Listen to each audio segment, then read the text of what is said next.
Welcome to Straight Talk with Sandra Reish. Are you trying to master the game of life without success? There are secrets and strategies to living your best life. We'll share some of them with you on today's show. Take advantage of this series to become an expert at relationships. All relationships. It's time to live the life that you deserve to live. Now, here's your host, Sandra Reish. Hello, and welcome to Straight Talk with Sandra Reish, a show about living your very best life. And today we have, I think a topic that I'm surprised we haven't done before because it's so important. We're going to be talking today, if you're just tuning in, on social anxiety. Mm-hmm. A lot of people don't even know the terminology. It's often people refer to it as shyness. Sometimes there can be an overlap on the two of them. So if you're just tuning in, I'm going to take a little break from that for a second and tell you a little bit what I've been up to in the last couple of weeks because it was pretty special. But if shyness is something that interferes with your life and you've always wondered why, or you're eating publicly, or I know for myself, when I walk into a party, like some people love if everybody turns, like I'd rather be shot than have people turn and like it's not comfortable to me. And the research on social anxiety is quite interesting, and I've got Georgia in the house. I'm going to tell you all about her. She's been on the show many, many times. She's absolutely brilliant, and she really works in the clinic on social anxiety. And I think that you've told me that we're seeing an onslaught of social anxiety these days, right, in kids and adults? Yeah, it's a lot, and I think that very few people actually know that it's social anxiety. They feel that they're shy to this or they're not able to do something, and they're not really understanding what is happening and what the reasons are for that. And so I think it's a really important show because you might have a little bit of social anxiety as well. And if you don't know that you have social anxiety, it's not like your life is being ruined, but on the other hand, we might be able to make it better. Yeah.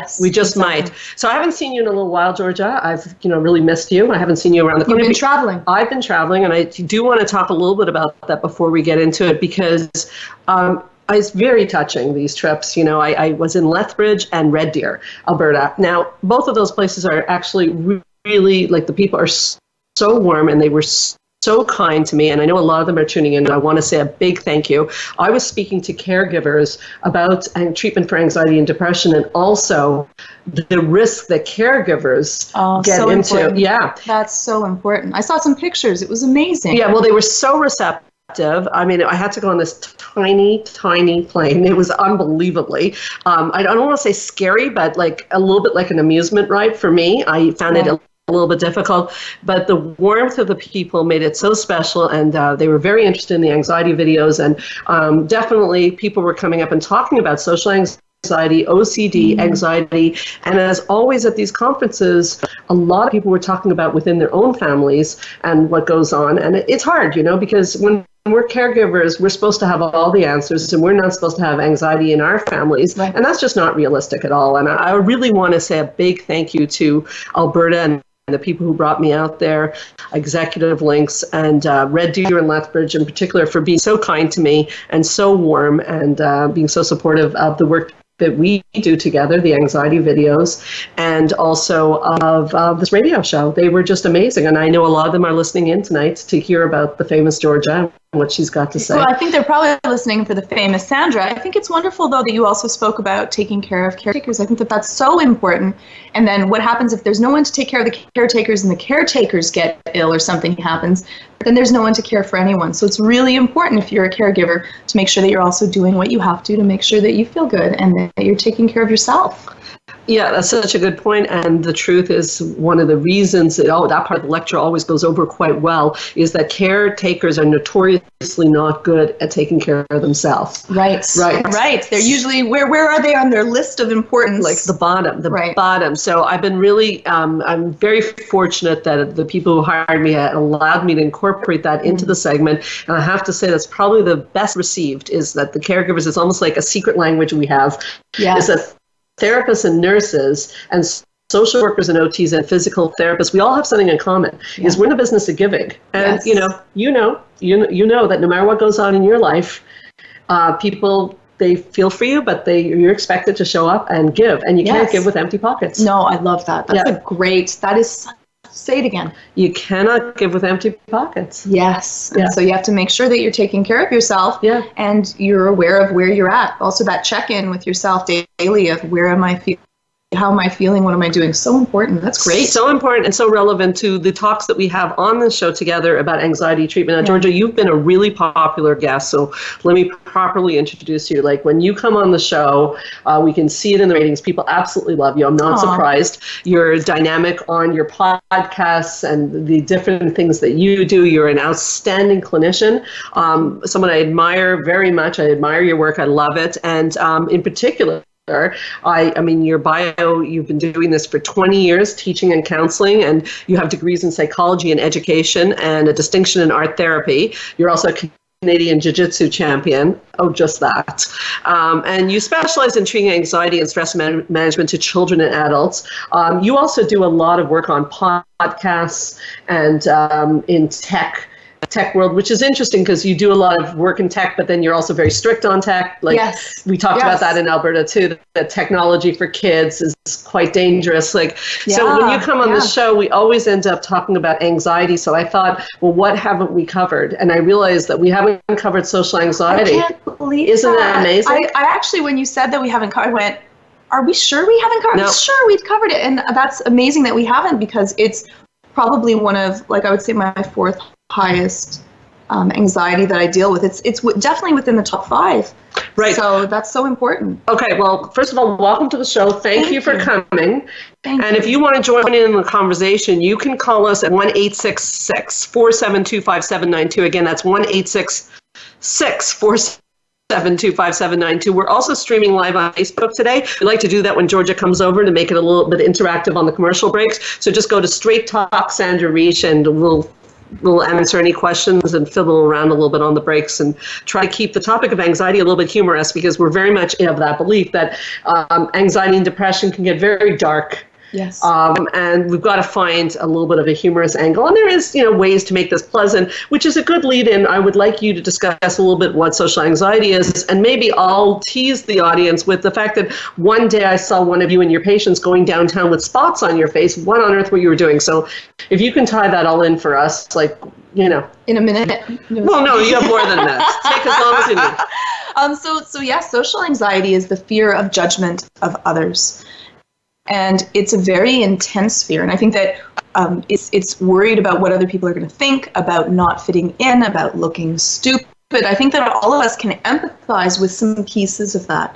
Now, when does that go from just being shy or just being worried to something that would be considered social anxiety? That's when it actually impacts your life and you're not able to do things that you would like to do because of this. When it's starting to inhibit where you're going to go, what you're going to do, what degree you're going to take, the schooling that you're going to be at, answering the phone at your work, bathroom, going to the bathroom, or public bathroom. Yes, or not. Quite common. Oh, very, very common. And it changes because slowly, it usually creeps up really, really slowly. And then after a while, you realize that, oh my goodness, I can no longer do my job. I have people that have actually quit work or have not taken. Wow, really? Yeah, quit work.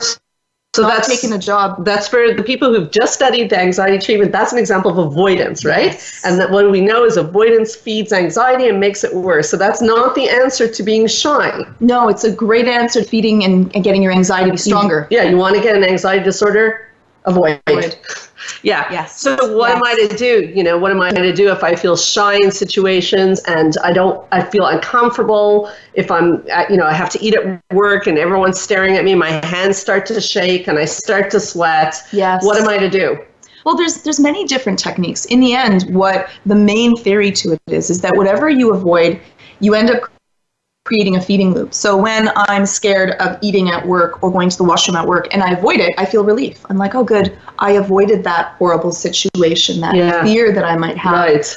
Or even answering the phone. If I answer the phone, I don't answer it this time, I feel, they stopped ringing. Okay, good. I don't have to worry about that. Which is a little bit addictive, that feeling. It's addictive, and you're actually, if you were trying to train someone for something, right, when they do the right thing, you give them a little reward. And so in your mind, you're actually getting a little tiny reward. You're getting that little shot of dopamine that says, oh, good, this is good. So it actually, like the lie of therapy is that when you're doing the right thing, it's going to feel right. Well, no, unfortunately, especially with anxiety, feeling right is the wrong thing. Your limbic system, the part of your brain, the primal part of your brain, is trying to keep you away from doing something dangerous. But in your mind, the ability of your peers or your friends or other people to not like you is that thing that you're fearing. And so in the end, you're going to avoid people, and we need people, and most jobs deal with people. And so your world becomes very, very small. And sometimes it happens that your world is very little by the time that you decide, oh my goodness, look at what's happened. It kind of creeps up on you. So yeah, that's a great explanation. Thank you. And I guess, in the next segment, we're going to talk about what you were doing with that person. It's going to be very clear, though, from what you're saying, that you were definitely doing some sort of exposure therapy, which, you're doing a nice tie-in that in avoiding it is a disastrous solution, and going towards it is the solution. I want to add in before we go to the break, if you relate to this at all and you wondered at all where this came from, is a lot of times it comes from perfectionistic, critical parents. So if your parents were like, well, you're just not doing that right, or come on, Yes. and a lot of focus on you. And if your kids are starting to have these symptoms, we have to be honest with ourselves too. Are we doing this to our kids? So important. Sometimes we're not even trying to be critical. You're we're so being right. very feedback-ish. Yes. You're doing really good. You're not doing good, or you're not trying hard What enough. would the neighbors think? And Exactly. Or those people are going to look, they're not going to like you, or they're not going to accept you if you do. Like, we're often doing it from a place of kindness. We're trying to stop people from being judged because we might have our own fear of judgment. Right. And so we're trying to stop our kids from being judged, but we're actually making them fear being judged and doing the opposite thing to that. So I think that's such a good point to kind of look at yourself and say, maybe I'm doing it without meaning to. Well, I love the discussion, and I want to continue it. And I want, as always, for everybody listening to think about, in terms of their kids, in terms of themselves, how shyness may be affecting your life. Are there things you avoid in your life? I know sometimes there's things I avoid, so maybe you'll think about if there's anything you avoid. Yeah. We'll be right back with Straight Talk with Sandra Reich.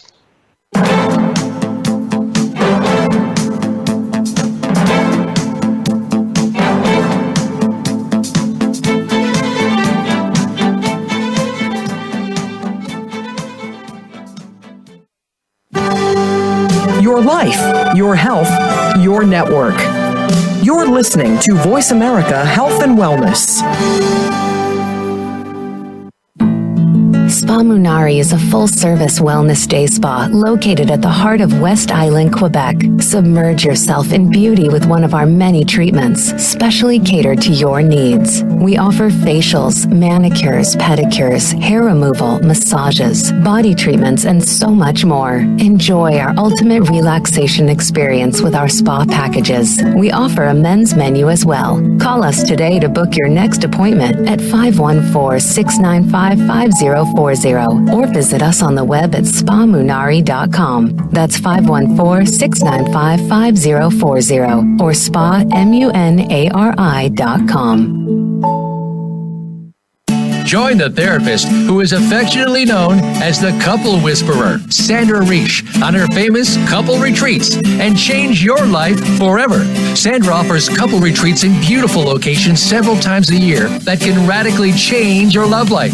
Couples describe her retreats as life-changing. Regain that loving feeling, bring your intimacy to a new level, and rediscover excitement and joy. Find out more at helpforanxietydepression.com or call 514-796-4357. We all want love and safety. Now you can have it.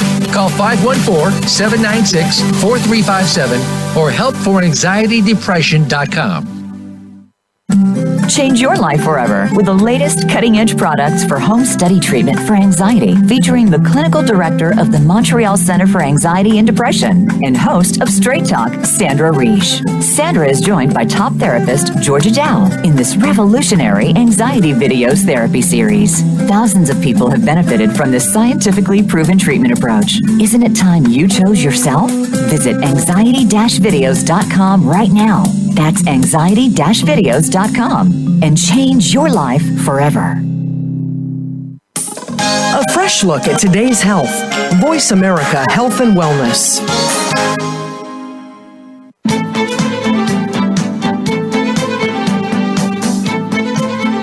You are are listening to Straight Talk with Sandra Reish. To connect with the program today, please call 1-866-472-5792. Again, that's 1-866-472-5792. You may also send an email to info@helpforanxietydepression.com. Now, back to Straight Talk. Here's Sandra Reish.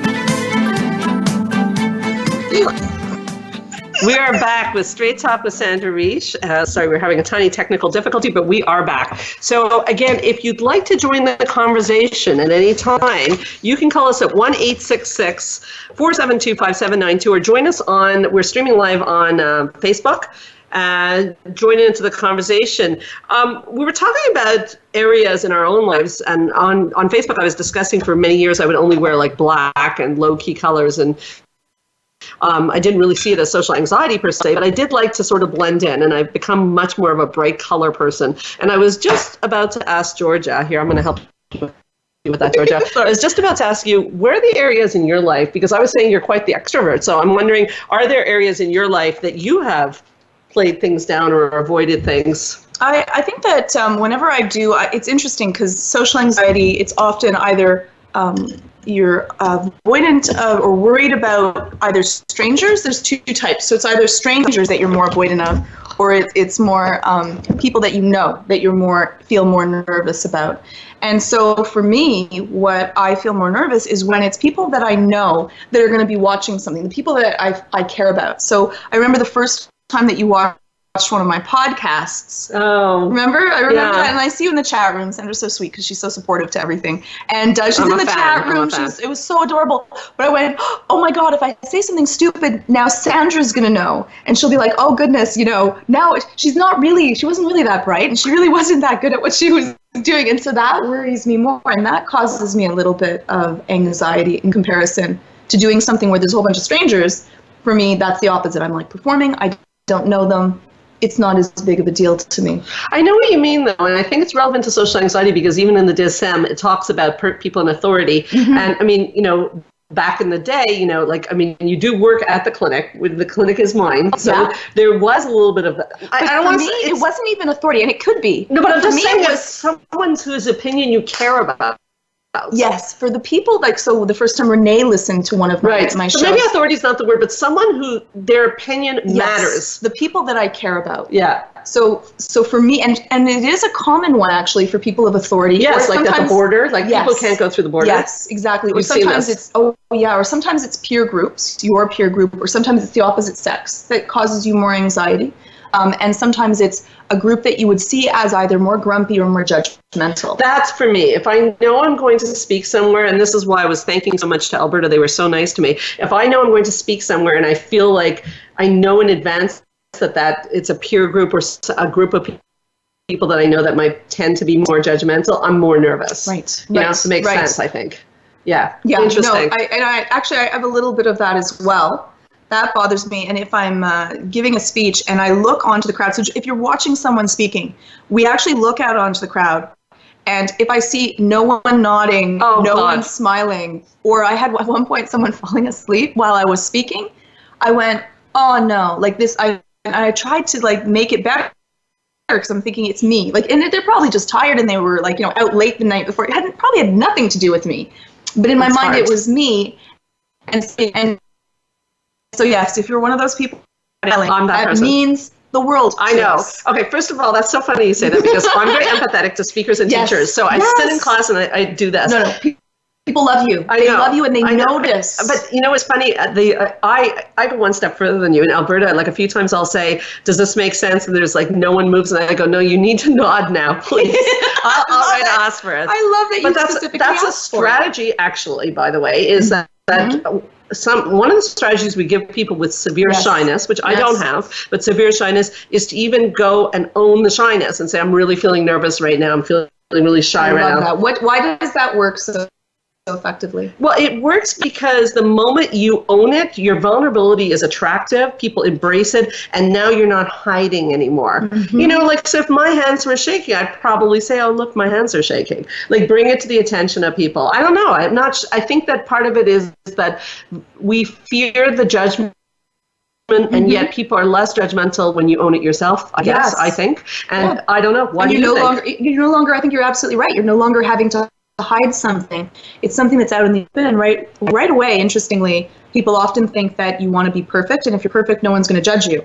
But then we end up with, as we've spoken about before on the short syndrome, which is when you act all perfect, people want to knock you down from that. When you act more real and honest, other people can empathize with, oh yeah, I totally understand what that would feel like, and they want to make you feel better. This is true. And that makes me, this whole human nature thing brings up a point that I know you want to talk about, and it's very important, is the evolutionary explanation for social anxiety. And believe it or not, there is one. Yeah. What is it? Yeah, it's that, why do we have this? Yeah, well, so almost all types of fears and phobias are at some point in our existence actually linked to keeping us alive and were beneficial to us. And so us as small, defenseless primates, right? No eye teeth, no real strong claws, and we're, compared to other primates and other animals, relatively weak. And so because of that, we needed the troop to survive. And so we have two things. One is that if you had offended someone in your troop and were thrown out of it, do you think that your chances of survival will increase being alone or decrease being alone? My chances for survival will decrease. Yeah, so you're alone and you're not with your group that keeps you alive. So you have to be accepted. Want to be accepted. Plus, if you're really liked by someone you move up the hierarchy. And so you get better food as you move up in the hierarchy, and you get better treatment, and you get better care. You can see this in primate groups all the time, even from when they're preening each other. And so that's one of the forms of, like, they show is that the high person, the person at the top of the list may not preen anyone, and then everyone else is preening depending on their social hierarchy of what they get dealt with. And whoever gets to eat, whoever gets the best food, whoever's creatures, like little ones, get the best level of security, depends on where you rank. Wow. Yeah, well, that definitely shows us that, Melissa feel, and I think we often feel like it's a defect. It's something's wrong with us. So beautiful, yes. And I think it's so important. It's beautiful. What you're saying is, again, this idea that it was adaptive. Yeah. It was a good quality. Now what do we do with it? So let's bring this back to the person with the spots at the office that I see you taking downtown with spots all over. Yeah. What on earth were you doing? So they had a social anxiety, and this is very common for people that are fair-skinned. Often when we're nervous, we want to hide that. We don't want to show, which was also adaptive, to not show fear. Again, not for today, but it used to be that someone, if you were showing fear, that someone would take advantage of that. And so we're made to want to hide our fears. And that actually causes an anxiety in and of itself. So I was dealing with someone with, when they would get nervous, they would get red spots on their skin, and so on their chest, on their neck. And at first they started to hide it by wearing shirts that were higher cut, and then turtlenecks, and then scarves. They realized, interestingly enough, that the more that they hid, the more that the spots started to creep up higher and higher. Oh. And they were mortified, and they weren't like, allergic spots. This was just redness that would come in a patchy form on their neck, and then it would kind of creep up onto their face a little, and they would be mortified if someone said, "Oh, are you okay? You seem to be all spotty." Which again feeds the anxiety response, right? Because now people are noticing me. Oh my God, oh my God. They know, and their thought was, they know that I'm anxious, not that I'm hot or that I'm allergic or I didn't eat something well or I was itching, whatever it might be. They said they know that I'm anxious, and now they think less of me because of that. Oh boy. Okay. So so then more symptoms. Exactly. Right. It became difficult for them to hide that. Mm-hmm. And so now many people will say that what I'm going to do then is I'm just going to get better foundation, or to hide it even better, right? Is often people's situation, but that does not get rid of the anxiety. So, So what we had to do was confront the fear. And so their fear was to be seen by people with their splotchy skin. And so I figured,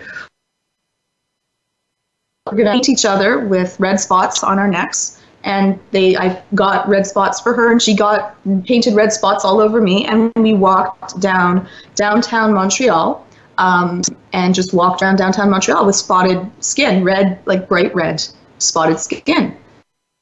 And I walked around Montreal. It was quite a lot of fun, facing her fear directly. And at first, she was not alone. She was really, really nervous and anxious. Of course. And in the end, Montreal's very open-minded, by the way, at these kind of things. Like, really, no one really even looked. Like, they didn't even notice. One person asked us if we were doing a play, but besides that, we went in, we tried on clothes, clothing in shops. We looked at jewelry stores, asked places if they could match our spotted skin to be able to deal with stuff. They found jewelry. They didn't ask. They just found jewelry for us. And that was it. After that one session, actually, their fear went away. Okay, so, looking at that, what you did there is, I know why it went away. So, but I'm going to, try to look at it from somebody listening point of view. It's, why does that work? Why did that work? Because we went to their worst case scenario. Their thought was that if people saw that there was something they were spotted, that they would think that they were defective, that they would avoid them, that they would judge them. And so we ended up proving to them that none of that was true. They weren't judged, they were still accepted, and people were happy. And they embraced it. And then their fear of being caught and found out for this went away, because the worst case scenario would never get this dark, and other people didn't care, didn't notice, and didn't mind. Yeah, that's cool. So proof is always in the pudding, right? You have to face the fear. I remember when I worked with social anxiety years ago, someone was afraid of people noticing them in a coffee shop, dropping that we had to drop. That's a great get story. Everybody look around. It's like I was saying to the audience when I spoke last week, is that even the worst story, like somebody, afraid of throwing up on a subway, it's not great, but you can probably turn it into a funny story one day. It'll be a great story if nothing else. Yeah, yes, that's what I think. I actually do think that to myself. It's like, if nothing else, this will be a good great story one day. So the proof is really that this is survivable. Yes. And that most people are not so focused on you. No. And if they see red blotches on you, maybe not the end of the world. No, they may not even notice. May not even notice. Sad that they didn't notice. Maybe you. Yeah, you're hoping they notice. Maybe you'd hope that they were noticed. Yeah, it's interesting though, because it must be difficult. I know it is, to get the client to get to that point that they're even willing to do such an experiment with you. Oh, yes, that's got to be tough. Good. That's so good. What are the different things that would help them get there? What do you need for a therapist to do this? Because it's better to do this with a therapist. You could do it alone. Oh yeah, no, I think it would be difficult to do alone. I think that I know you had to teach them first how to relax their body in a stressful situation. You had to do some cognitive distortion. So thoughts, thinking that everybody is thinking I'm an idiot is a distortion, because we won't hold it in a court of law. We don't know what people will think. We don't know what people are saying in their heads about you. So you have to have those skills, and I do think, I think you actually do need a therapist to teach you them before you can venture out. I don't think anyone would agree to it, quite frankly. No, and that trust would, you want to make sure that you're in a trusting relationship with the person that you're doing that with, and they understand beforehand what are they going through. And it wasn't the first session that we went right out. Important to say. And did that. Okay, we're going to be right back. Continue the discussion of difficult situations with social anxiety. We'll be right back.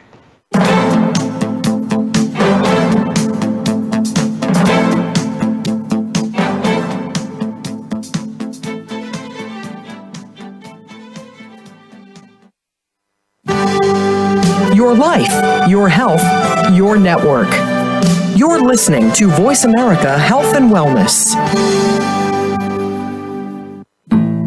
Spa Munari is a full-service wellness day spa located at the heart of West Island, Quebec. Submerge yourself in beauty with one of our many treatments, specially catered to your needs. We offer facials, manicures, pedicures, hair removal, massages, body treatments, and so much more. Enjoy our ultimate relaxation experience with our spa packages. We offer a men's menu as well. Call us today to book your next appointment at 514-695-5040. Or visit us on the web at spamunari.com. That's 514-695-5040 or spamunari.com.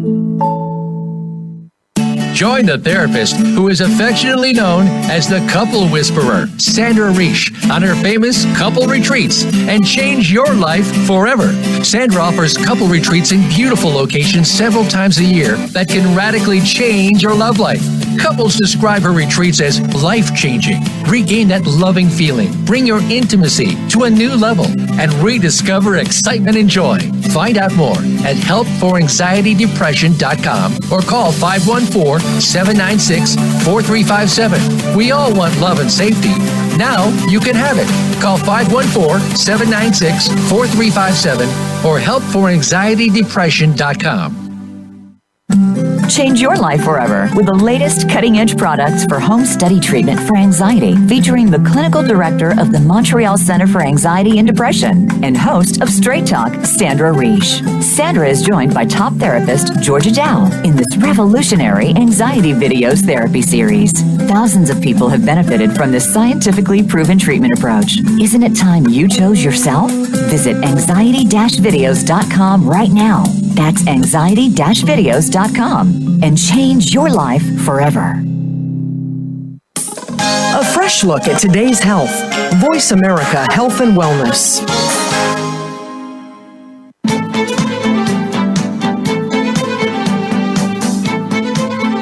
You are listening to Straight Talk with Sandra Reish. To connect with the program today, please call 1-866-472-5792. Again, that's 1-866-472-5792. You may also send an email to info@helpforanxietydepression.com. Now, back to Straight Talk. Here's Sandra Reish. We are back on Straight Talk with Sandra Reish. Georgia and I were just saying how fast the time is going. And you know what, Georgia? I am not surprised because social anxiety is a huge topic and one that we've overlooked. We've been remiss on that one, but we're on it now. Before I go back into those steps that we were talking about, which are so important, we always like to start the third segment on what's coming up for both of us, and also, for people who are going through anxiety, what are some of the options out there if they don't live in Montreal? Yeah. So I don't know what's coming up. For me, I'm leaving in 2 weeks for my women's retreat, my 13th women's retreat. That's amazing. Where is that going to be? It's at Spa Eastman, as always, and it's a wonderful weekend, a nice getaway for really on. This time we're tackling things like guilt. I'd love to have you back to talk about guilt, anger, empathy, trust. Oh, these are such important topics. Now, is it already filled up, or how would they contact if they wanted to? They can still contact us. We're almost sold out, but you can reach us at 514-796-4357. Guilt, let me just think, empathy, trust, and emotions, your guidance system. So big ones coming up. And you have a lot of fun, and you get great food. Yes. And you get to tackle these topics that really should be taught in schools, that we are not taught these. These are the tools to be able to live better, to be happy, or to feel more fulfilled with life. Oh yeah, I love that. What's coming up for you? Not really much that I really know of. I'm going to be continuing to do the podcast. Yeah, and you're back from your trips, and you're at the clinic. I got to do TWIT, and I did them live. Yeah, I got to do the screensavers live. And also a lot on TWIT. There was, shout out to TWIT. Thank you so much, TWIT. It was so great to watch you guys. The chemistry was unbelievable. Did you see Leo talking about you? Oh my God! Thankful he was for you sending the tapes. I'm like, I was part of that too. He loves you. He's like, she's so sweet. I know. I love videos. So cute. Okay, so on that note, the videos, for people listening, is this related to the topic? What are the anxiety videos all about, and how can people find out about them? How are they related, first of all? Well, that's going to be the first thing that you're going to want to do, is manage your levels of anxiety before you end up even doing an exposure. And so you want to go through, breathing techniques, your cognitive distortions, and these are all the pieces that are going to be in the videos that you can get to that. Yeah, it's actually true. We will definitely have a DVD that will be just on social anxiety also coming up. But before you do that, you have to go through the first sets of steps to manage what are you thinking, why, and what's happening in your body. It's funny. I didn't really plan this discussion to go this way, so it sounds like it's convenient. But the truth is, the steps that we need to go through before you go to exposure happen to be on the videos. Yes. It's breathing, relaxation, passive and active relaxation, and cognitive distortions. And they're covered in session 1, 2, 3, and 4, which we have. So, and also the positivity of being positive, of how your thoughts are dealing with things. So we have all of them. It's all there. How do they get them? So you can check out the website. It's anxiety-videos.com, and then you can just purchase them right on site. Yeah, that's good to know, because a lot of people were asking me about the DVDs and if they can be purchased. And we do have a nice special. People were very pleased to hear about that, of if you buy 4 or if you buy 8. So there's lots of options there and lots of specialty topics: depression, boundaries and consequences, which, by the way, our #1 video that sells. Really? Yeah. Oh, that's so nice. I love that one. Yeah. I love that one. And there's it's a big issue for people. Also, and parenting. Parenting. Yes. Okay, yes. well, you know what? That's a segue also. I'll just mention one more thing that's coming up for me, which I always forget to mention. I do want to mention, in case couples are struggling, I am going on my couple retreat coming up in May 29th at Mont Tremblant. So if your relationship's going good and you want it to go better, or if it's going so-so and you'd like it to get good, this is a wonderful opportunity. You should definitely give us a call. We have some incredible things going on with that. Now, what happens at a couples retreat for people that are nervous, for people that are shy about going through it? What exactly should they be worried if they're not usually open about what's happening in their relationship, or if they feel? Such a great question, Georgia. Thank you. Yeah. It's so important that, thank you for bringing that up, because people don't come often. Sometimes people don't come and miss a great opportunity because they're afraid they're going to have to share their dirty laundry with other people. Yes. And you do not have to say a word at a couple retreat. So the setup is that I teach, and I teach cutting edge from the masters of the world, not which you've trained with. This is not just, you've actually been with these people, and so you can bring it back. And Sandra, just like, you see her on the radio and she's like so affable and friendly and down to earth, but she is all that in person. Like, I don't like going to conferences and talks to that. You are absolutely amazing, and it's entertaining and fun and honest. It's not going to be one of these things where you're sitting in a room just listening for hours on a day. Yeah, well, I don't like that myself. I'm a lot like you, and I can't handle that. It's dynamic. This one is really on attachment and attachment injuries. You know, when you've been in a couple and something happened and hurt you and it wasn't resolved, how do you get past that? And how do you strengthen intimacy in a couple? And really not only sexual intimacy, but intimacy. What does that mean to really see? It's Dr. Sue Johnson's work, a Canadian emotional focus therapy, amazing stuff. And I hope that if people hear about it, they'll join us, because everyone who always comes always has a profound experience. A lot of my people have gone to those, and it really helps them feel more bonded after that.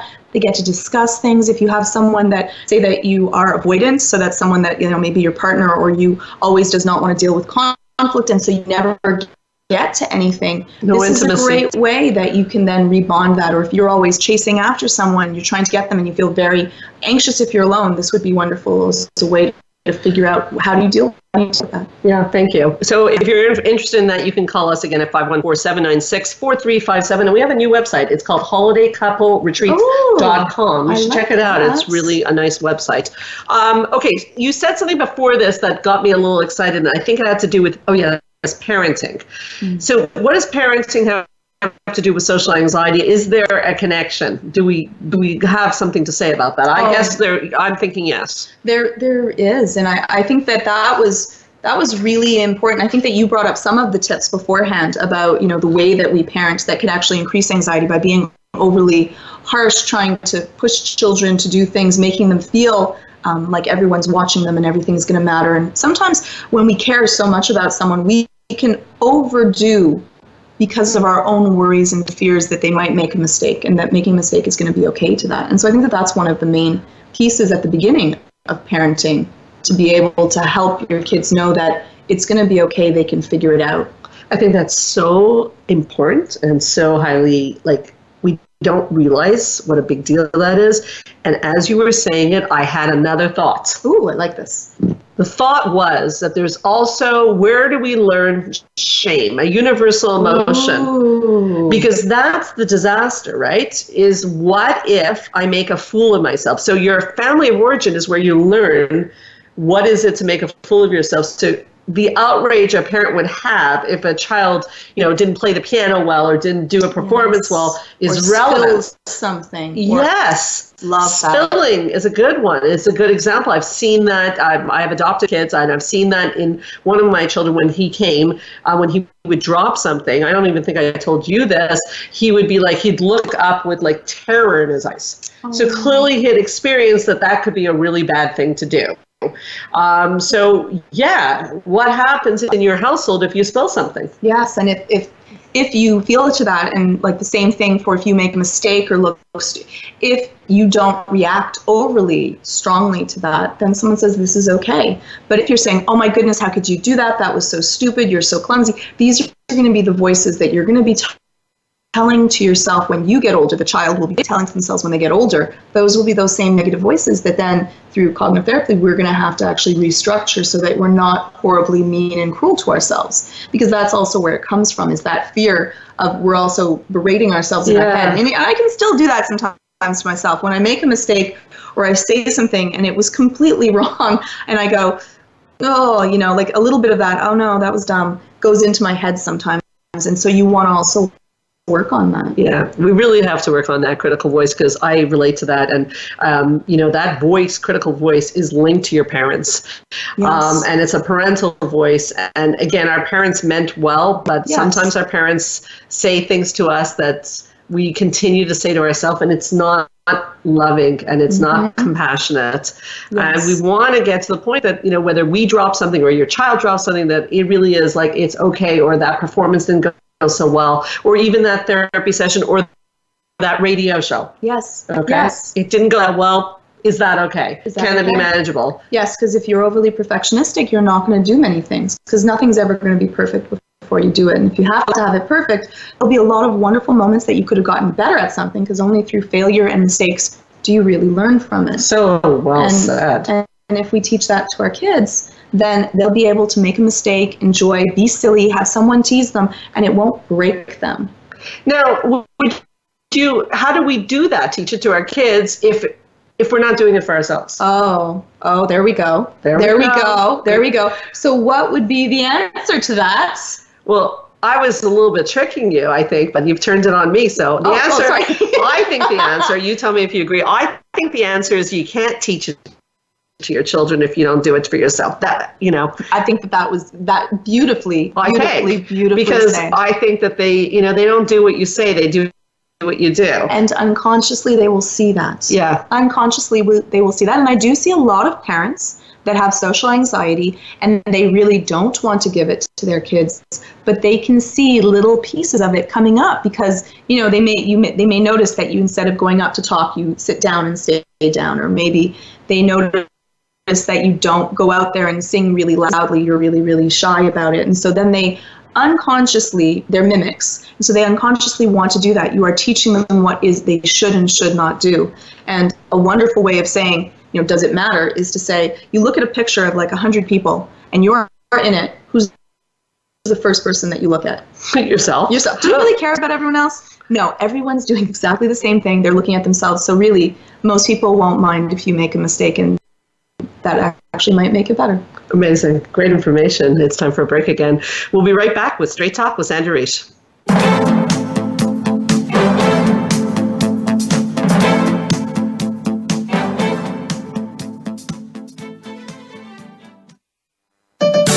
Your life, your health, your network.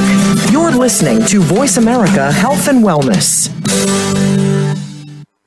Change your life forever with the latest cutting-edge products for home study treatment for anxiety, featuring the clinical director of the Montreal Center for Anxiety and Depression and host of Straight Talk, Sandra Reich. Sandra is joined by top therapist Georgia Dow in this revolutionary anxiety videos therapy series. Thousands of people have benefited from this scientifically proven treatment approach. Isn't it time you chose yourself?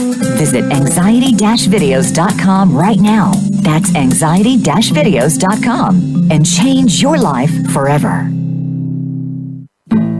Spa Munari is a full-service wellness day spa located at the heart of West Island, Quebec. Submerge yourself in beauty with one of our many treatments, specially catered to your needs. We offer facials, manicures, pedicures, hair removal, massages, body treatments, and so much more. Enjoy our ultimate relaxation experience with our spa packages. We offer a men's menu as well. Call us today to book your next appointment at 514-695-5040 or visit us on the web at spamunari.com. That's 514-695-5040 or spamunari.com. Join the therapist who is affectionately known as the Couple Whisperer, Sandra Reish, on her famous couple retreats and change your life forever. Sandra offers couple retreats in beautiful locations several times a year that can radically change your love life. Couples describe her retreats as life-changing. Regain that loving feeling, bring your intimacy to a new level, and rediscover excitement and joy. Find out more at helpforanxietydepression.com or call 514-796-4357. We all want love and safety. Now you can have it. Call 514-796-4357 or helpforanxietydepression.com. Your life, your health, your network. This is Voice America Health and Wellness.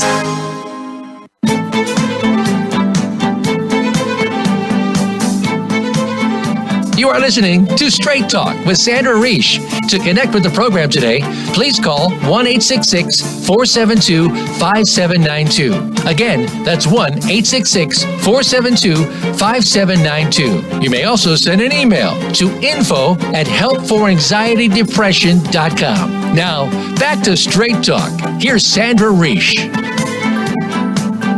We're back on Straight Talk talking about social anxiety and, really even like the name of the show was based on a book I read many years ago on social anxiety. It's called Dying of Embarrassment. Ooh. It really does feel like you're dying of embarrassment, and I grew up, as I often tell people, with European parents, and when Europeans and other immigrants come to this country, they certainly want their kids to shine.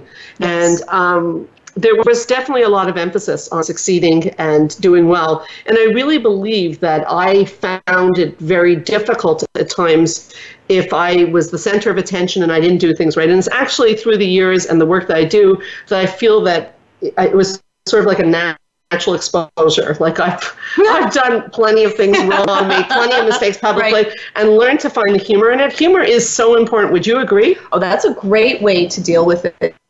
Is that if you think of your life as if it was a sitcom. This would be great. It's a Seinfeld moment. Yeah. I've often said that in my head, and that it'll be a great story that can really be helpful if you can do that. I think that that's a great tool.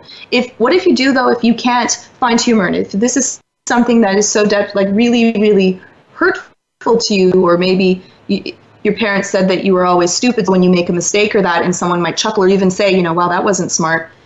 That's soul crushing to you. How would you handle that? Oh, well, I would find it very hard, to be perfectly honest, but I know a technique that we teach our clients, which is called self-soothe. Mm-hmm. And I think it's important to mention at this point in the show. And I don't really think I'd survive my life without it, because there are moments where people don't respond well to you. Yeah. There are audiences that aren't going to find the same joke funny that's like the day before somebody was laughing their head off, and all of a sudden you make a joke and there's like cricket, like there's not a sound to be heard. Always difficult. And like you said, bone crushing, like kind of a horrible feeling, like, oh my God, this is a disaster. Self-soothe has to be part of your vocabulary. So what is self-soothe? Self-soothe in my language, and I'm curious about yours, would be like, it's okay, Sandra, I got you. We're going to get through this. This is okay. It's not the end of the world. What is your self-soothe, Georgia? Yeah, this is great. If you don't have one, take a pen and paper and write down something that you feel is your sentence yourself that will make you feel better. So it could be something like, for me, I would say, I'm walking towards the fire. That's the way I say it to myself. Yeah, I feel like it's like that superhero moment. You're walking towards the fire. It might not go the way you want, but I'm very proud of you for trying, because you knew that it could have been hard, and you knew it could have been bad. Say it again. Say it again. It's that you're walking towards the fire. What's the fire? So that would be I'm gonna speaking engagement. When I did Twit, I was actually really nervous before I did Twit live. Yeah, that was a big moment for you. You hadn't met him. I hadn't met him, and I've never done the show, that one live. Yeah. I've never actually done that show ever. And you were so awesome, by the way. Check her out. Yeah, thank you. I watched every bit of it. I'm not even that into tech. I couldn't stop watching. It was amazing. Oh, thank you. You were amazing. Both of you. The chemistry was awesome. Oh. And I say I'm walking towards the fire, and even if things don't go well or the way that I planned it, or if I mess up, I might say, even though I messed up, I'm very proud of you for trying. I'm proud of you for trying. I love that. Yeah. I'm proud of, it feels soothing just to say those words. We should all say them together. Yes. I'm proud of you you for trying. Yes. Okay. And I have one more that I always say, because Tell my us. fear is fear of failure.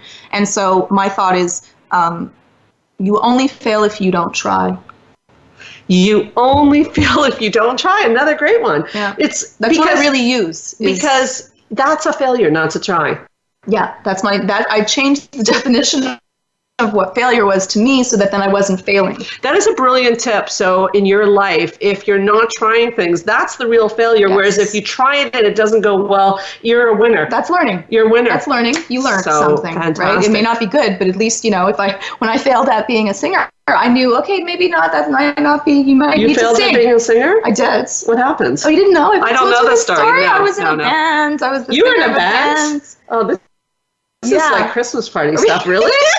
I didn't know this. You didn't know this? You were in a band and you failed? Oh, yeah, quite publicly. And I can't sing, which you need to sing to be able to be a singer. Yeah, and it's kind that's of important. Probably true. Kind of important. And the funny thing is that I don't look back on it and feel bad for failing. I like, oh, okay, well, that's not my path. I'll find another path, and I could let it go. How did you know you failed? Because we didn't make it into the talent show, and we sounded horrible. Okay, but you... It was pretty obvious. Right, but you tried. But I so tried. it's not a failure. And I really now don't you know you're not a singer. I'm not a singer. Yeah, it's not my thing. thing. I went into therapy. Okay. Okay. where it is your thing. That's my That's thing. Your thing. That's a better thing for I like me. that. So very important point, like closing tips, is it's a failure to not try. So whatever you're avoiding in your life right now, you want to move towards it. Yeah. So what do you say to people? We're getting to that point. So someone's listening right now. Someone. We have a big audience in Sweden. Hi, Sweden. Someone in Sweden is listening right now, and they say, yes, that's true, but I am too scared to go towards the fire. Georgia, what do you tell them? So I say break it up into tiny little steps. The smallest step possible. If you're scared of going outside, just walk to the door. Walk to the door, stay there, work on what you say to yourself. If you have to write it down and just re-say it constantly, great. If you have a friend that makes it fun and you can laugh, go do that, and you get close to wherever your edge of what you can do is, towards whatever you're scared of, and stay there. And then every day try to go a little bit further, or stay that day where you are. And even if one day you can't because you're sick, you had a fight, things were difficult, that's okay. That is not a failure, because you didn't stop trying. You just couldn't do that much today. Start wherever you could, and then go back again. And it will recalibrate what your brain sees as dangerous, because you didn't die from it. You stayed at the door. Good, well, and then your brain says, oh, okay, well, that didn't kill me. Door's okay. Great strategy. And then door changes. Great strategy. And I also really particularly love you emphasizing to break it down into small pieces. Yes. Like it's really can be really like a lion, and it's too overwhelming. So if you have a fear of public speaking, you don't want to go speak to 300 people the first time. No. It might be too much. It's your point, but thank you. It's your great point. It's breaking it down in steps. Thank you for the compliment. You said It's all why, on that's good, which is you could flood yourself and actually give you more anxiety. Yeah. And don't force someone else against their will to do something, even if you think it's the best thing to do. You want to help them break it down into steps and then allow this. Now, this might be a little bit different if you're dealing with very young children. That might be changing the rules a little bit to that. But while we're talking about for adults dealing with this with children, we probably would have to do a whole show on, because there's different steps and trust and understanding and knowledge base we that will. would be into play. We will. So, I'll finish it up on this exact thought. I talk about this often, that if there's two people trying to cross the street and they're both fearful of it, and one of them, the therapist says, take a step, and that man says, what do you mean take a step? I want to get across the street. A step's not going to do much. And the therapist says, we're just going to do one step today. That's fine. And he says, okay, don't be ridiculous. You treat me like I'm an idiot. And he goes home. And the other one's with their therapist, and the therapist says, take a step. And he goes, okay, I'll try one step today, just one step. And he succeeds. Who is across the street in a month from now? Yeah. Okay. Yeah. Sometimes we say it's not enough that we that we can walk into a party or wear a colorful outfit or go downtown with blotches, and then we're criticizing ourselves, and that's feeding again the anxiety. It is enough. It's enough. Any step you take today counts. Every grain of sand. Yes. Every grain of sand. Yes. Beautiful. That is unfortunately all the time we have today, but I think we ended on a strong note. I want to thank you so much, Georgia, for coming on Straight Talk. You are, as always, a great guest, filled with inspirational and great strategies. Thank you, and I hope you'll come back again. I know you will. Thank you so much, Sandra, for having me. I hope so. You're so cute. Thank you so much for having me. It was so much fun. The time went by in a heart. I can't believe that was an hour. It's always great to talk to you. So if you want to continue the conversation, right into Facebook anytime. You can speak to Georgia or myself. I'd like to thank all of you for listening to Straight Talk with Sandra Reich. We really appreciate it. I'd like to invite you all back next week. If you have any interest in our retreats, therapy, or any other media that was mentioned on this show or previous shows, check out helpforanxietydepression.com.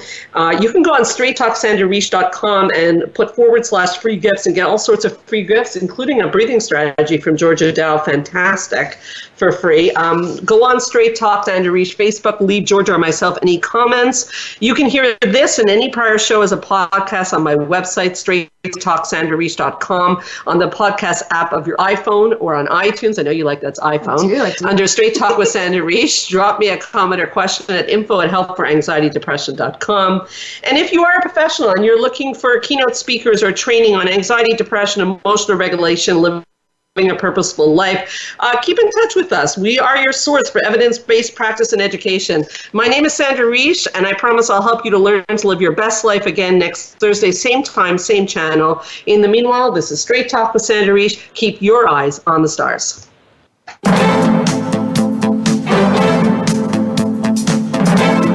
Thank you for listening to Straight Talk with Sandra Reich. We hope you've enjoyed today's show, and we'll tune in again next Thursday at 3 p.m. Pacific Time, 6 p.m. Eastern Time on the Voice America Health and Wellness Channel. Now, go live your best life.